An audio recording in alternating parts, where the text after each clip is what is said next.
this press one, I was talking with other writers who are familiar with the entries, and all of them were telling me, ako sure ng winner yan si Sandino at si Janice. Kasi ang ganda-ganda pareho ng rose nila. So, sabi ko, bakit hindi nyo pa nga napatiguo nag-judge ako. But judging from the trailer, acting vehicles talaga yung roles nyo pareho. So, malaki yung chance.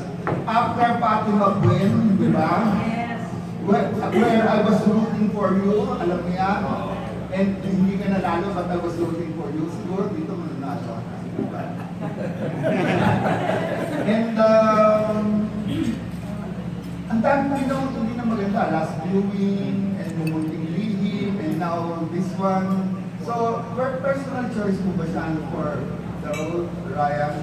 Yes, kasi I'm looking for, number one, kailangan, hindi ko naturuan, kailangan mahusay ng artista na. Pangalawa, pasok na pasok dun sa physicality nung sinulat namin ni Ricky Lee yung script. Kasi story ko and napakiusapan ko si Ricky Lee to write this. And we both agree na that time we saw Janice sa Ipaglab mo. And pasok because of, kasi gusto ko talaga yung buhok syete na and yung pangangatawan kasi ang character na dito butch.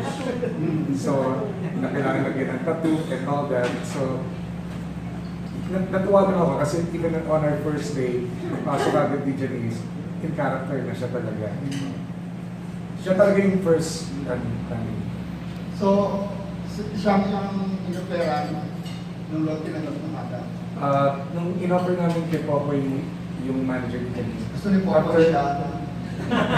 Nung binasa ni Janice, sabi lang sa akin ni Popoy, umawak agad si Janice. Swerte naman kasi yung director nyo.